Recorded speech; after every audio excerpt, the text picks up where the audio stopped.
when we're talking about the Bible, and we're talking about studying the Bible and reading the Bible, remember, what is the single most important thing? What you're reading or what is revealed? What's revealed. Because reading is just reading, okay? You know, it's like, I've developed this nasty habit of mine of, I read. And the thing is that that's all I do is read. Well, the problem is that if you read series, my thinking is if a person puts out one book, okay.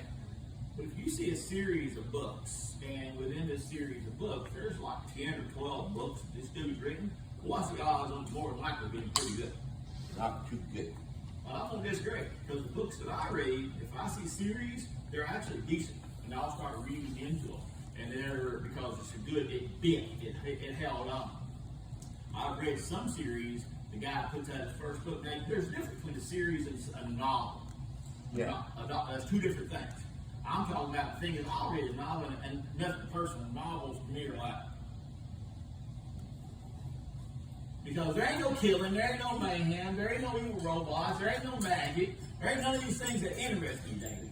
You know, novels are like, you know, well, again, I read them, and I tried to read. Okay, if you ever watched The Count of Monte Cristo, you watch the movie, then you read the book, it ain't time. It's probably better to have never watched it. Well, the thing is, by the time you watch it, then you read it, it's like, it's just better not to even watch the movie. That's what me and Scott was talking about yesterday. Books, Jaws, the movie. Yeah. Went and seen it. Tried to read that Peter Bernstein book, that big book and everything. Holy cow! When you read that, it just makes you visualize worse than what that movie was. So the thing is that I understand that. What I've done is that now when I finish reading the series, all of a sudden there will be nothing out from the guy for like a year or whatever. All of a sudden, a year later, I'll get the announcement, hey, he's got the new book out now.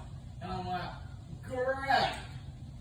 You know, I don't remember what happened in these books, and so I've had to go back and read the series over again. And so I go back in there, and now the one I'm in right now, I've got to read through 6,000 pages just to get caught back up to this new book. And you're like, what the? But that's what I do. So, because the reason is that the last series that I did this on, it caught me back up and it helped me to understand the real big picture of what's going on within that life and within that world. To me, the Bible is, again, it's the same way.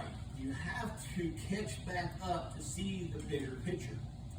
So, you know, we're running on a series and we're talking about spiritual warfare. But you got to ask yourself this question. To find a cure, you must know what? The cause. What? The reason, the cause. What's also known as what? Doctor asks you all, symptoms. You need to know.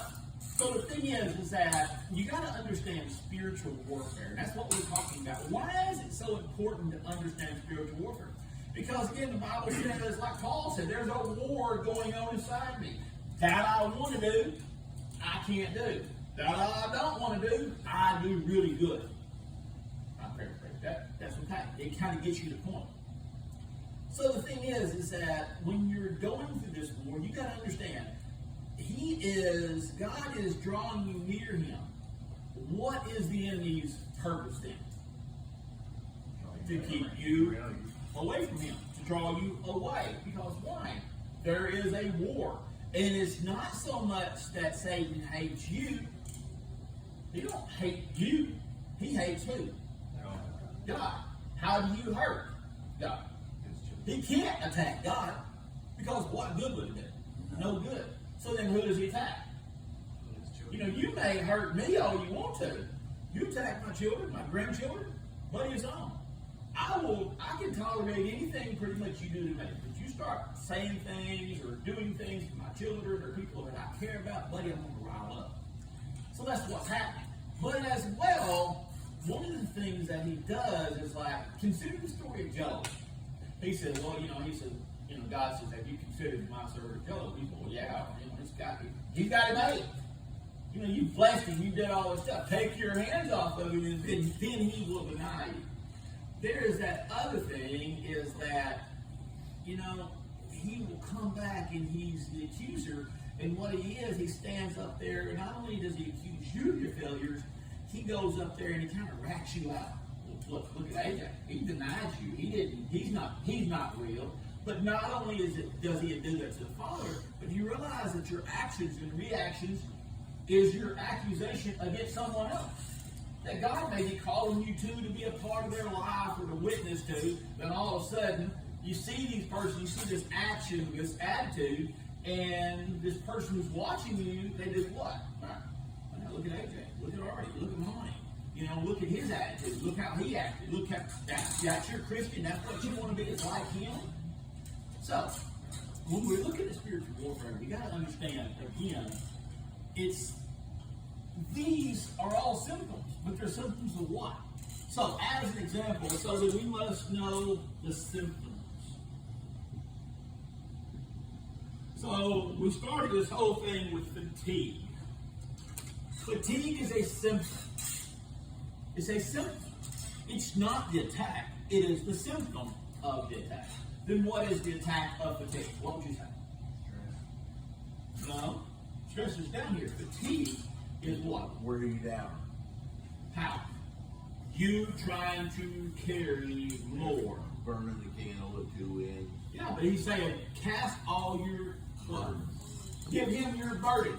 You're trying to handle. So your fatigue is that like, okay, I'm getting tired of these daggone kids. They keep doing this, they keep doing this, keep doing this. Because again, you're trying to handle it. The thing is that God has helped us, and he's given this thing to cast it on him. But Dory, how many people do you see still tries to carry all their own troubles, all their own things? If the Messiah himself could not bear his own cross, what makes you think that you can bear your own cross? So fatigue is putting too much on you. You trying to be the thing. So the symptom of fatigue is what? It's the reason, or in other words, the disease of fatigue is you trying to be Superman. There you go. So anxiety. Anxiety is the equivalent. And it's really funny because anxiety and stress are kind of borderline, but stress is a little bit different. But if you look at anxiety, what would you say about anxiety? Excitable. It's just a fear of not. A fear of something. That God is not In control. Uncontrolled. that he can't handle it. That he ain't going to do it. And I think that might be the truer thing. It's not so much that God can't handle it, is that God ain't going to do it. And that might be the real thing behind it. That might be the real disease. Because we have these things and one of the classic things is that you get in trouble. And you have this anxiety attack for the repercussions of what you've done wrong, right? Because you're afraid that God ain't going to, because you have these anxiety attacks because, Dory, you know that you've been out the night before and you bought all these flowers and all this stuff, and the next day, you know you got to pay that speeding ticket. God, let that judge be favorable on me. Reality, you know, again, you did not plan for that. You built this thing in your world, and all of a sudden, when God didn't bail you out of this situation that you created, so you get all this anxiety. So the other side of it is that if you learn that you're having this anxiety about this same thing, you got to realize what causes you anxiety. So stress is, again, it's kind of the same thing. Stress kind of brings in all this thing. And it's so funny that you look at all these other things that are pointed to in the Bible, but stress is not mentioned once in the Bible. You know, and that's that accumulation. But stress is also closely associated with worry. You know, you're worried about, you know, this thing. Am I going to have this? Am I going to have this? How is this going to happen? How is that going to happen? Do you realize you're sitting there, and what does the scripture say about that? He said, consider the birds of the field, right? What did he say? He said, consider them that do they worry about their food and their shelter and storehouse? The Father takes care of them. Yeah. So again, these are symptoms of stress, and this worry is you again echoing back again that your God is. So the thing is that what you're hearing in your background is God. You hear this, the enemy saying, God ain't going to do this. God ain't going to do that. He ain't going to take care of this.